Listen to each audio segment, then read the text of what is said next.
그만 와요.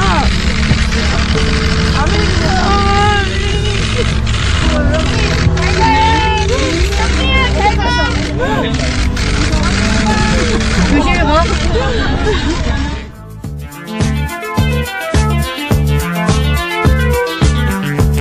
여자 아이스하키 남북 단일팀이 오늘 헤어졌습니다. 돌아가는 북측 선수도 울었고 떠나보내는 남측 선수도 울었습니다.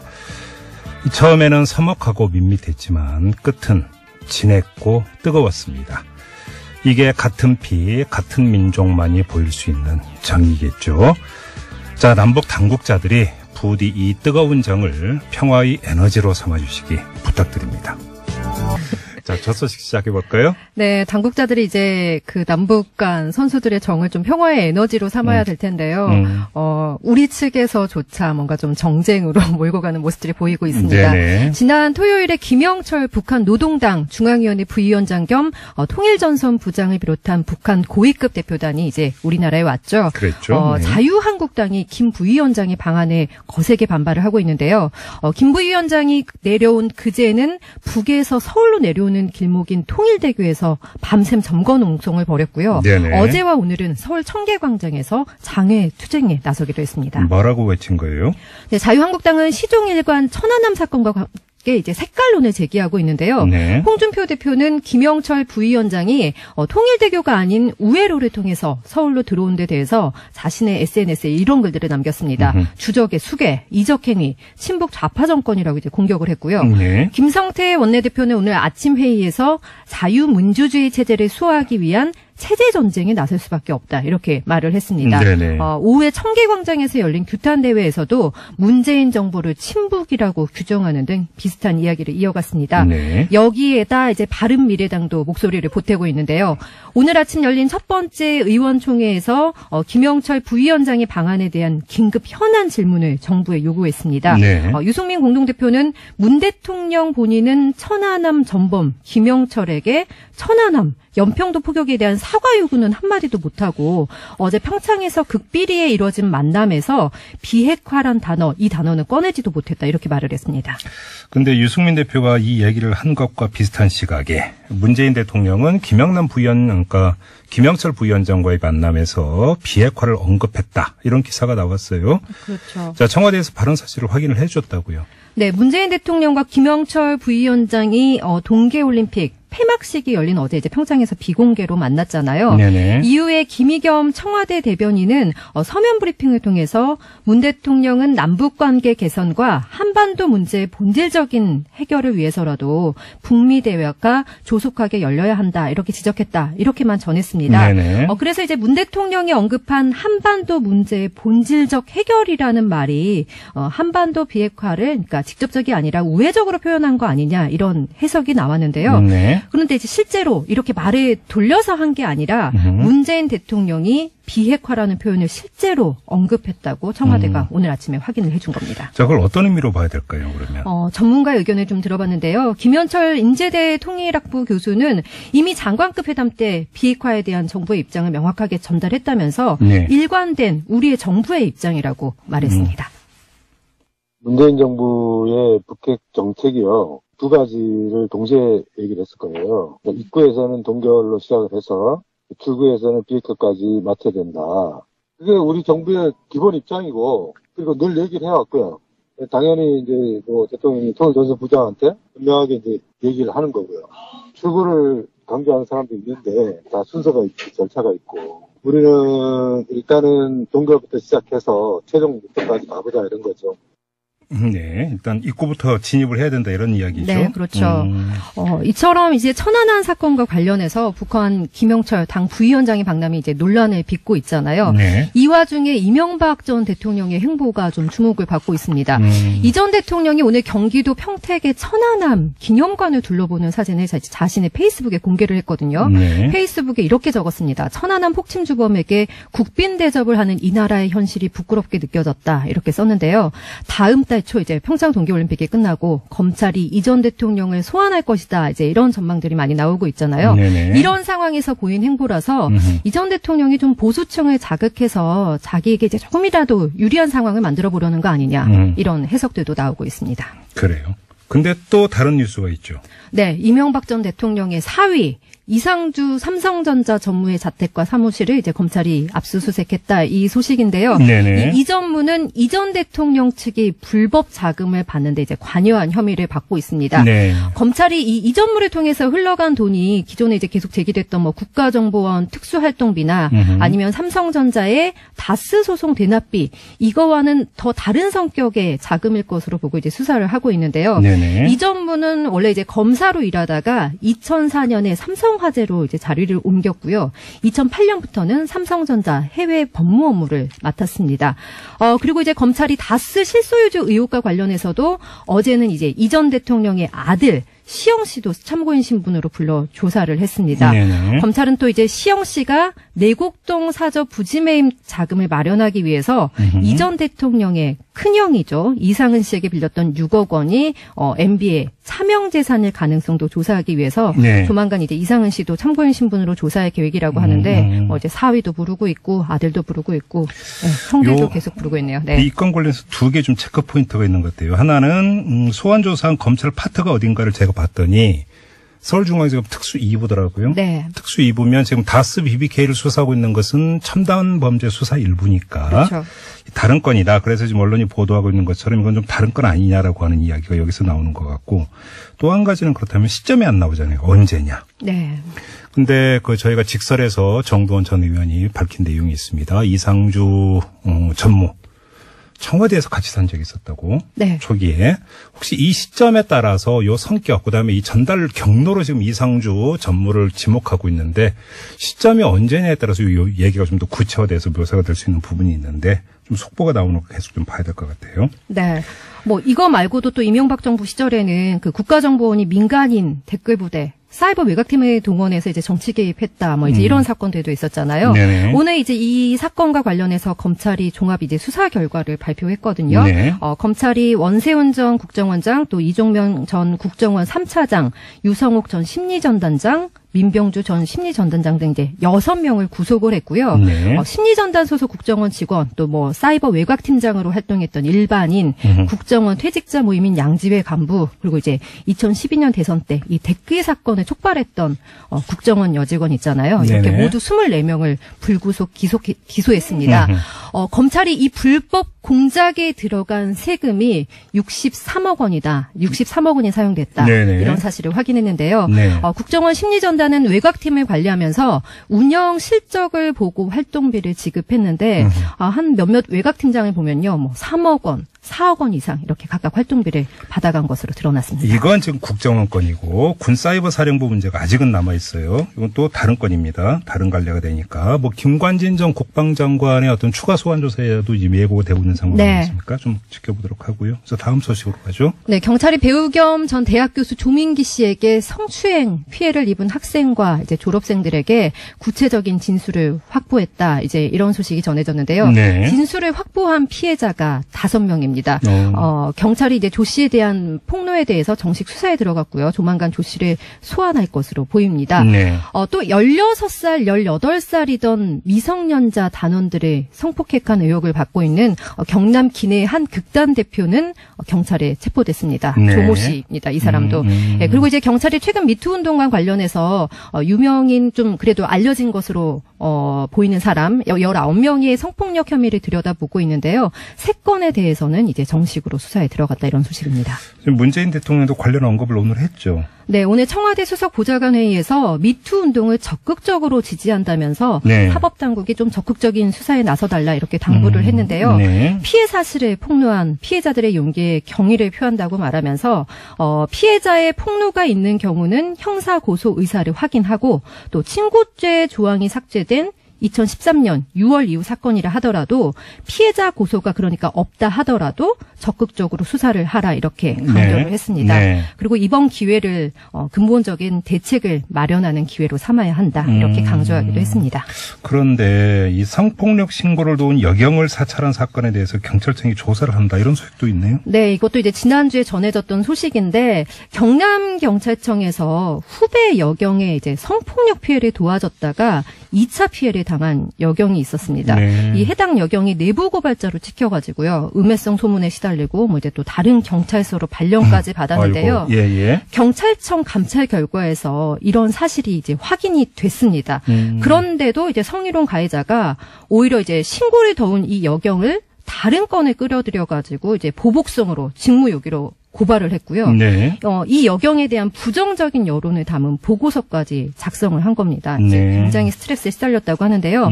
원래 이제 진상조사를 위해서 경남경찰청이 나설 계획이었는데 뭐 객관성과 공정성을 담보할 수 있겠냐 이렇게 시민단체의 비판이 있었고요. 네. 경찰개혁위원회 이제 권고도 있어서 경찰청에서 직접 조사에 나서기로 했다 이런 소식입니다. 이거 처리를 보면은 경찰의 어떤 수사 의지를 단박에 알 수 있겠군요. 그렇죠. 그렇죠. 네.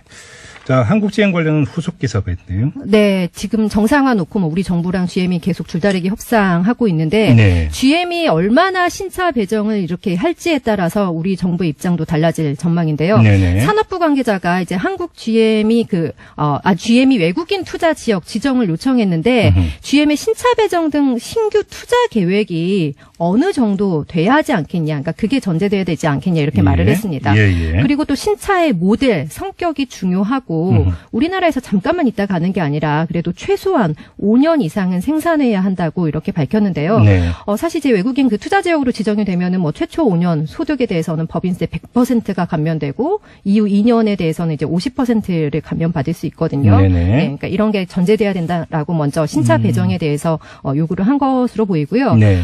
GM이 또 이제 신차 배정과 관련해서 인건비 문제도 관련지을 것으로 보이는데요. 그런데 이제 임단협이 이루어질지는 미지수입니다. 네. 한국 GM이 이제 내일 오후에 군산 지역 결의 대회를 열어서 군산 공장 폐쇄에 항의하고요. 또 모레는 광화문에서 금속노조 결의 대회를 예정입니다. 그렇군요.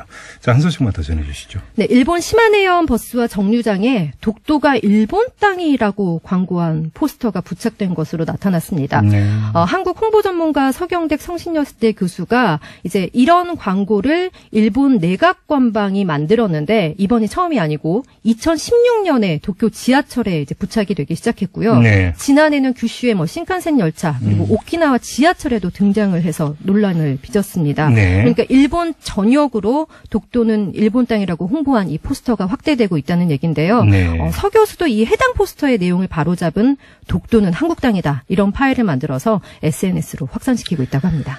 점입 가경 끝이 없네요. 네. 근데 그만하랍니다. 입 아픕니다. 네. 자, 양아란 기자와 함께했어요. 수고하셨습니다. 네, 고맙습니다. 평창 동계올림픽이 모든 일정을 마무리하고 어젯밤에 폐막이 됐죠. 아마도 이분이 노심초사하면서 평창 동계올림픽 기간을 관장을 해오시지 않을까 싶었는데요.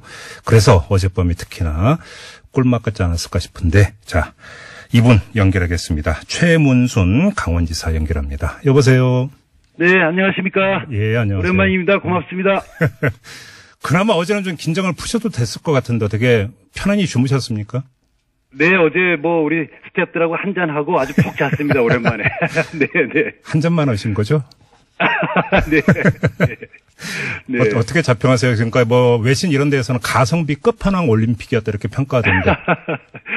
네, 뭐 이렇게 저희들이 이렇게 뭐 자랑해서 말씀드릴 건 아니고 비교적 이제 좋은 평가를 받고 있어서 뭐 큰 다행이라고 생각하고 있고 다만 아직 이제 패럴림픽이 남아 있기 때문에 그렇죠. 저희들은 이제 너무 일찍 샴페인을 터뜨리지 않도록 극도로 조심하고 있습니다. 그래요. 뭐 패럴림픽까지 끝내야 사실 모든 게 끝났다고 봐야 되는 거겠죠.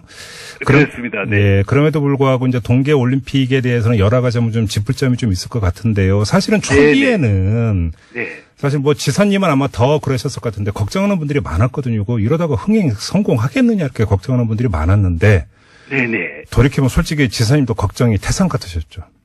네, 그렇습니다. 뭐 지금하고 비교해 보면 뭐 극적인 반전이라고까지 말씀드릴 수 있겠는데요. 네. 저도 오늘 아침에 이제 바흐 IOC 위원장이 가면서 송별식을 간단히 했습니다. 예. 네, 뭐 상당히 IOC 내부에서 이 올림픽을 연기하거나 취소해야 되는 거 아니냐 이런 주장까지 있었다고 합니다. 저도 깜짝 놀랐는데요. 예, 내부에서 그렇게까지 이제 심각하게 외부에서는 받아들였던 모양입니다. 저희들이 이제 이번에 올림픽의 성과가 이게 한반도가 늘 전쟁 위험 지역이고 네. 전쟁 지역이고 이렇게 보도가 되고 그랬는데 사실 와서 보니까 여기처럼 안전하고 평화로운 나라가 없다라는 걸 그분들이 뭐 세계 언론인들과 체육인들이 다 느끼고 갔다는 게 저로서는 뭐 큰 자산이라고 생각하고 있습니다. 예. 근데 IOC 안에서 정말 그렇게 진지하게 뭐 취소 내지 연기가 뭐 그렇게까지 논의가 됐다고 그래요? 글쎄요, 저도 그 말로 하시는 걸 듣고 깜짝 놀랐는데요. 예. 다만 이제 그게 일부러 공개되지는 않았었는데 이렇게 잘 끝내고 나니까 그러니까요. 그런 일도 있었다 이렇게 이제 오늘 얘기를 한 겁니다. 이게 성공적으로 끝나니까 이런 얘기도 나오는 거죠, 사실은. 그런데 네네 그렇습니다. 지사님이 보시기엔 그러면 반전의 터닝 포인트는 어디였다고 보세요? 역시 이제 북한의 참가였습니다. 네. 우리 국민 여러분들, 자원봉사자들, 우리 조직위원회 모두 잘 준비를 해놓고 있었지만, 네. 북한의 참가가 이제 방아쇠를 당겼고, 네. 그 방아쇠에 따라서 우리가 준비해 왔던 것들이 이렇게 이제 호평을 받게 되는 이제 촉발제 역할을 한 걸로 저희는 판단하고 있습니다. 바로 그렇기 때문에 지사님께서 2021년 동계 아시안 게임 남북 공동 개최까지 이제 공개적으로 제안을 하셨잖아요. 네네 그렇습니다. 네. 그런데 문제는 그러니까 아직도 그러면 몇 년 남아있기 때문에 그 모멘텀을 이어가는 게 대단히 중요한 것 같은데 혹시 그럼 구체적인 계획을 갖고 있어요? 그게 이제 제가 좀 공개적으로 말씀드린 이유가 원래 국제대회는 한 4년 전부터 결정이 됩니다. 그렇죠. 그러니까 이미 결정이 됐어야 되는데 그 대회는 지금 아시안게임, 동계아시안게임은 이제 일본, 중국, 한국 셋이서 돌아가면서 하다 보니까 이제 누가 하려고 그러는 데가 없었죠. 저희들이 이제 빨리 결정을 해야 되는데 앞으로 3년밖에 안 남았습니다. 그래서 남북이 공동 개최하는 것이 어떠냐 하는 것을 안을 내고 제가 어제 이제 북한의 체육상이 여기 와 있다 오늘 떠났는데 김일국 체육상을 만나서 이것을 좀 적극적으로 검토를 해달라 이렇게 얘기를 했고요. 저희가 이제 북한에 가는 길을 만들어서 이걸 공식적으로 제안하는 절차를 밟도록 하겠습니다. 이후 그러면 이제 그 절차에 들어간다는 말씀인데 어떤 절차가 이제 진행이 되는 겁니까? 우선 이제 우리 도 내부 의사결정을 거쳐야 되고요. 또 문화체육관광부, 통일부 이런 데하고도 전부 의사결정을 거쳐서 체육회를 거쳐서 의향서를 제출하게 되겠습니다. 근데 이게 지금 단일팀 구성과는 성격이 다른 거잖아요. 동시 개최는. 그러면 예를 들어서 북한 같은 경우도 일부 경기장을 개방을 해야 되고 선수들에게만 개방하는 게 아니라 이제 관광객들 이런 사람들도 모두 개방을 해야 되는데 그렇습니다. 네. 현실적으로 이게 여러 가지 어려움이 있지 않겠습니까? 이게 한국전쟁 이후에 처음으로 하는 시도이기 때문에. 그렇죠. 우리도 여태 해보질 않았고. 굉장히 어려움이 많을 걸로 봅니다. 예를 들어서 이제 조직위원회를 구성한다고 하더라도 공동조직위원회를 만들어야 되고. 그렇죠. 그러면 사무실은 어디다 둬야 되는지. 비용은 어떻게 해야 되는지. 그리고 그 종목은 어떻게 분담해야 되는지. 이런 것들이 전부 하나하나가 처음 하는 일들이어서. 쉽진 않을 것 같은데. 또 그만큼 가치가 있어서 작은 통일 연습을 한번 해보는 훈련을 한번 해보는 의미도 있을 걸로 생각하고 있습니다. 관련해서 그 평창이 열리기 직전에 지사님께서는 그 축구 교류도 이제 언급을 하신 적이 있지 않습니까? 그럼 만약에 이 공동 개최가 실현된다는 전제하에 계속 붐업을 시켜야 되고 그 모멘텀을 이어가기 위해서 다른 별도의 체육 교류라든지 이런 프로그램도 갖고 있는 건가요? 그렇습니다. 이제 이걸 우리가 올림픽 이후에 올림픽 기간에 이루어졌던 이제 휴전과 대화가 좀 계속 이어져야 되지 않겠느냐. 근데 지금은 다른 분야는 전부 닫혀 있고요. 유일하게 열려 있는 분야가 바로 이 스포츠가 되겠습니다. 그리고 특히 이제 우리 강원도는 그런 점에 있어서 다른 데보다는 조금 더 여유가 있어서 저희들이 4월에 열리는 평양에서 열리는 마라톤 대회가 있습니다. 거기에 이제 100명이 참가할 예정이고요. 강원도 소속 선수들을 말씀하시는 겁니까, 그러면? 선수하고 이제 아마추어. 시민들하고, 네네. 그렇습니다. 김종배 앵커께서도 가서 뛰시려면 같이 가셔도 되겠습니다. 마라톤은 자신이 없어서 100m는 모르겠는데. 조금 연습하셔서 같이 가시죠. 그 다음에 또 6월 달에는 우리가 늘 해오고 있는 유소년 축구 대회를 평양에서 열기로 했습니다. 그래서 합의가 된 겁니까? 네, 합의가 이 두 대회는 합의된 상태가 되겠습니다. 그래요. 자, 근데 이거 평창 그 올림픽 기간 동안 내내 가져왔던 궁금증이 하나 있는데요. 남북 간의 교류가 있으면서 응원단, 선수단 이런 그 북쪽 인사들이 주로 경의선 육로를 이용해서 오지 않았습니까? 근데 여기서 아주 단순한 궁금증이었던 게 네네. 금강산 육로 관광 코스 동해선 육로가 있잖아요. 네네네. 왜 이거는 개방이 안 됐던 거예요, 이번에? 거기도 일부 개방은 됐습니다. 여들이 이제 마식령 스키장에서 공동 훈련을 했습니다. 예. 남북의 스키 선수들이 그래서 거기에 저희 관계자를 비롯해서 네. 선수들이 가서 네. 마식령 스키장이 도대체 어떻게 생겼는지 코스 길이는 몇 미터인지 네. 그다음에 호텔은 쓸만한지 이런 걸 이제 확인해 보고 왔습니다. 그래서 예. 전부 코스도 굉장히 좋고 네. 호텔도 좋다. 이래서 이제 2021년 동계 아시안 게임을 마식령 스키장하고 분산 개최하는 것이 가능하겠다. 네. 이런 판단을 하게 된 것입니다. 그 만약에 공동 개최를 한다면 동해선 육로도 완전히 개방이 되는 겁니까, 그러면? 그렇습니다. 이제 그 기간 동안에는 완전히 개방 공동 주최를 하게 되니까 네. 언론이라든지 네. 관광객이라든지 이제 오고 가야 되니까요. 예. 부분적으로 개방을 서로 하게 될 거예요. 바로 그래서 다시 한 번 여쭤볼게요. 근데 이번에는 왜 그러면 그 북측 선수단이 내려오고 이럴 때는 거기를 이용을 안 했던 거예요, 그러면?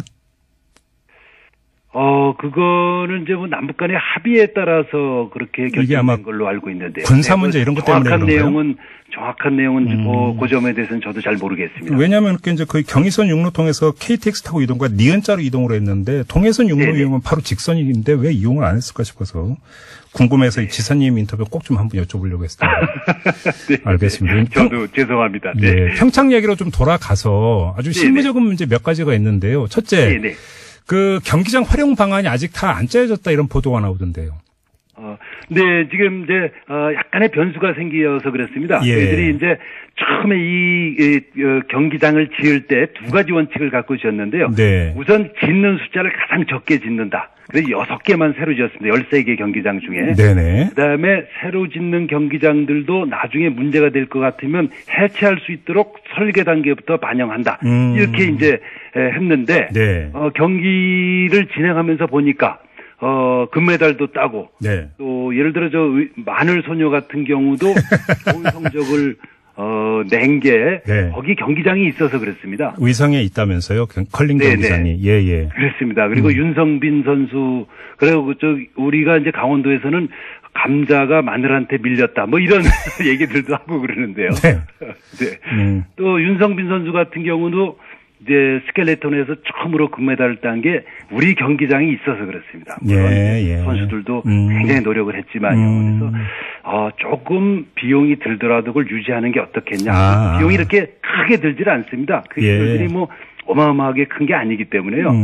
컬링 경기장 같은 거는 아주 작습니다. 이제 그래서 그걸 조금 선수들이 그런 요청을 아마 곧 공개적으로 요청할 것 같은데, 그하고 잘 합의해서 좋은 결론에 도달하도록 하겠습니다. 그러면 개폐식이 열렸던 그 경기장은 어떻게 되는 겁니까? 그 경기장은 처음부터 조립식으로 지어서 그것도 이제 헐 수 있는데 이번에 개폐식을 잘 하다 보니까 저거를 좀 헐기가 너무 아까운 거 아니냐. 또 민간에서 계속 우리가 공연을 좀 하겠다. 이런 제안이 들어오고 있습니다. 아, 그래요? 네. 그것도 그래서 한번 재고를 일부 하는 방법도 있고요. 네네. 지금은 완전히 하는 걸로 돼 있는데 한번 다시 좀 이렇게 돈이 너무 들지 않는 방식으로 유지하는 것도 검토해 보도록 하겠습니다. 그럼 그러니까 큰 그 방향과 기조는 유지, 그다음에 활용 이쪽이네요, 전부 다. 네. 네네, 그렇습니다. 네. 자, 경기 특수는 어떻게 평가하세요? 강원도 내에서의.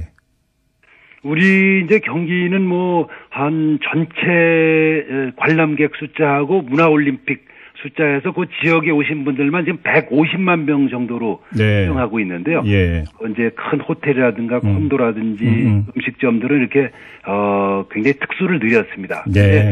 서민들 민박집이라든지 소규모 음식점 같은 데들은 경비가 너무 삼엄하고 그러고 뭐 이부제 운영 뭐 이런 등등으로 인해서 오히려 더 못했다는 평가도 있고 그래서 예. 요 점에 대해서도 이제 보완을 할 예정입니다. 아, 그렇군요.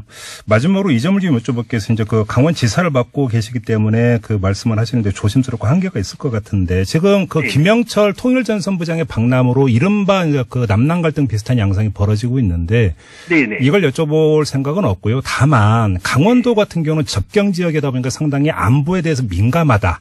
이런 게 일반적인 평가였지 않습니까? 그렇습니다. 근데 이번에 평창 올림픽이 평화 올림픽으로 치러지면서 좀 인식의 전환이라고 할까요? 이런 것들 어떻게 좀 그 지사님이 느끼세요? 어떻습니까? 그렇습니다.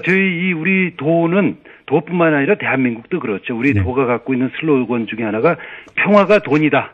아, 예. 풍속적이지만요. 네. 실제로 그렇습니다. 이게 평화가 깨지고 군사적인 긴장이 높아지면 관광객 숫자가 우선 줄어듭니다. 그렇죠, 그렇죠. 예. 그래서 이번에도 또 우리가 이번에 올림픽 기간을 올림픽 휴전 기간으로 정해서 유엔에서 우리나라 주도로 올림픽 휴전을 결의안을 이끌어냈는데요. 네. 휴전이라는 것은 적과의 휴전입니다. 그래서 이번에 뭐 김영철 노동장 부위원장도 네. 휴전 이 기간만큼은 네. 휴전 상태에서 대화를 시작해 보는 거죠. 그래서 우리 대한민국이 분쟁 지역이 아니고 네. 전쟁 위험 지역이 아니고 가장 평화로운 지역이다. 그래서 관광객도 늘고 네. 투자도 좀 늘리는 효과가 분명히 있을 걸로 저는 생각하고 있습니다. 이걸 좀 비핵화를 통해서 좀 영구적으로 네. 끌어갈 수 있는 토대가 마련된다면 저희들로서는 더 말할 수 없이 바람직한 결과가 되겠습니다. 네. 알겠습니다. 그동안 고생 많이 하셨고요. 패럴림픽까지 잘 치러지길 기원하겠습니다.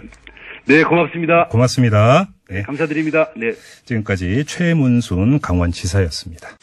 평창 동계올림픽 기간 동안 경기장 안팎의 소식을 전해드린 오늘의 평창시간. 오늘 마지막으로 총정리한 시간으로 꾸며보겠습니다. 한겨레신문 김동훈 스포츠부장 연결합니다. 여보세요. 예, 안녕하세요. 네. 우리 김동훈 부장님도 스포츠부장이라 그동안 고생 많이 하셨죠? 평창 기간 동안에. 그렇습니다. 네. 거의 뭐 집에 잠만 자고 오밤중에 퇴근했다가 새벽에 출근하고 그랬습니다. 아무튼 스포츠부장으로서 일단 이전부터 좀 여쭤봐야 될 건데 경기력 평가 뭐 이 예. 메달이 그러니까 상당히 다변화됐다. 여기에 이제 그 방점을 찍는 평가가 많더라고요. 예, 그렇죠. 뭐 사실 이번에 우리가 이 금메달 우선으로 하면 종합 7위, 또 총 메달 수로 열기꼴은 6인데요. 네. 예, 하지만 이번에 종목이 상당히 좀 다변화되면서 네. 겨울 스포츠가 사실 이제 크게 빙상, 뭐 아이스하키와 컬링도 포함되고요. 네. 설상, 스키와 스노보드, 그다음 썰매, 뭐 봅슬레이, 스켈레톤, 로지 이렇게 세 개 대종목으로 나뉘는데 네. 특히 스노보드, 설상 종목과 봅슬레이, 스켈레톤, 이 썰매 종목에서도 메달이 나왔다는 것. 그렇죠. 그동안에 우리는 쇼트랙 아니면 스피드 스케이팅이었잖아요. 네네. 그리고 여기에 유일하게 피겨의 김연아 선수가 금메달에 가 있었는데 이번에 컬링, 스노보드, 스켈레톤, 봅슬레이 메달 딴 종목이 무려 6개나 됩니다. 네네. 근데 이런 나라가 별로 없어요. 사실 노르웨이도 뭐 바이애슬론이나 크로스컨트리 이쪽에 좀 많이 집중돼 있고요. 그러니까요. 뭐 독일도 썰매 종목이 집중돼 있는데 이런 점은 상당히 좀 고무적이다. 그럼에도 불구하고 전체적으로 보면 이 메달을 가져간 나라가 너무 몇 개 나라로 쏠려 있지 않느냐 이런 지적은 나올 법합니다. 예, 그렇습니다. 하지만 사실 동계올림픽이 북반구 부자 나라의 전유물 이렇게 얘기가 됐었거든요. 네네. 근데 하지만 이제 평창이 슬로건을 뉴 호라이즌, 새로운 지평, 네. 동계 종목 약소국을 지원하는 걸 약속하면서 유치에 성공을 했거든요. 네. 이번 대회 보면은 92개 출전국 가운데 3분의 1에 가까운 30개 나라가 메달을 하나라도 가져갔어요. 아, 예. 이거 과거 대회를 보면은 2006년 토리노, 2010 밴쿠버, 2014 소치까지 하나라도 메달을 딴 나라가 26개 나라에 불과했거든요. 예. 이번에 30개 나라로 많이 좀 늘었네요. 많아졌다. 예, 예. 이렇게 볼 수 있습니다. 알겠습니다. 그리고 뭐 경기에서 약간 벗어나서 여자 팀 추월 논란을 비롯해서 몇 가지 좀 짚어야 될 문제는 좀 남아 있습니다. 그렇습니다. 뭐 빙상연맹 또다시 도마 위에 오르고 있고요. 네. 이른바 노성일 선수 왕따 주행 논란 이번 대회 큰 오점이었는데 그러게요.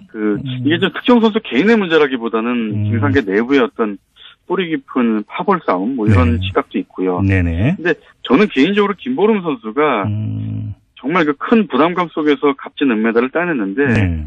어쩌면 생애 최고의 날에 이렇게 기쁜 날 웃지도 못하는 모습이 너무 안타까웠는데요. 그러게요. 예. 청와대 국민청원 50만 명을 넘어섰는데 이 국민청원의 내용을 보면 네. 선수 자격을 박탈하라 이런 거였거든요. 근데 좀 아쉬운 점은 그런 것보다는 좀 진상을 제대로 조사하라. 네네. 뭐 이런 정도의 청원이었으면 어땠을까. 좀 아쉬움이 듭니다. 그리고 또 하나 짚을 것은 컬링의 경우인데요. 예. 여자 컬링이 값진 성과를 냈지만 컬링 역시 좀 과거부터 파벌 문제가 좀 시끄러웠거든요. 근데 이런 걸 떨치고 우리 여자 컬링이 잘해줬지만 네. 이 경기장인 강릉 컬링센터가 보수와 정비 문제 때문에 우리 대표팀이 훈련을 제대로 못했어요. 여기서 네. 홈 어드밴티지를 살리지 못했는데 이 고작 이 홈그라운드에서 닷새 정도 훈련하고 네. 이렇게 좋은 성과를 냈습니다. 아무튼 방금 전에 그 연결했던 최문순 지사에게 이제 그 가성비 끝판왕 아니냐 회계 얘기 여쭤보니 예. 회계 장부를 잘 공개를 안 하시더라고요. 그 예. 김동훈 부장님 어떻게 지금 계산하고 계십니까? 우리 사실은 3천억 정도 이 적자가 예상됐던 대회였거든요. 네. 근데 지금 그 흑자가 아닐까 이렇게 조심스럽게 예상이 되고 있는데요. 엄청 잘한 거 아닙니까, 그러면? 예, 그렇습니다.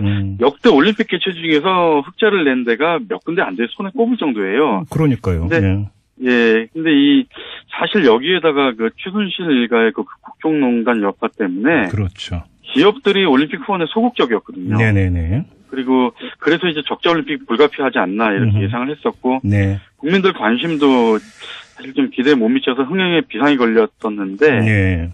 이렇게 흑자 올림픽이 가능하게 만든 원동력이라 그럴까요? 일단 작년 5월에 새 정부가 들어서면서 국정이 좀 안정화되면서 예. 기업이나 공공기관의 후원이 굉장히 많이 늘어났어요. 네네네. 그러니까 조직이 후원금 목표액이 9,400억. 근데 이게 어떻게 가능할 거냐. 달성이 사실상 어렵다 이렇게 봤거든요. 네. 이걸 훌쩍 넘어서 한 20%가량 초과 달성을 해서 1조 1,200억 원. 네. 그러니까 굉장히 1조 1,123억 원. 예. 굉장히 좀 많은 성과를 거뒀고요. 또 끈질기게 IOC하고 협상하면서 IOC 지원금을 원래 4억 달러였는데 700만 달러를 더 받아냈어요. 아, 그랬군요. 예. 예, 그리고 그 스폰서들, 스폰서라고 하는 그런 스폰서들의 후원금도 2억 달러여서 2억 2,300만 달러로 확대가 됐죠. 예. 예. 이런 점들. 회계 내용이 뭐 튼튼하네요. 이 정도면. 그리고 마지막으로 이제 패럴림픽이 남은 것 아니겠습니까? 예, 그렇습니다. 패럴림픽이 바로 이제 또 이어지는데요. 네. 3월 9일부터 3월 18일까지 열흘 동안 이 평창과 강릉 일대에서 이번 그 평창 올림픽과 똑같은 어떤 모양새로 진행이 되는데요. 네. 조직위가 참가 신청을 마감을 했는데 네. 역대 최대 규모입니다. 오호, 예. 49개 나라에서 570명의 선수단이 참가를 하고요. 네. 근데 이번 패럴림픽 주목해서 볼 점 딱 하나 있습니다. 제가 보기에는 뭔데요? 탁구 남북 단일팀의 주역 있잖아요. 네.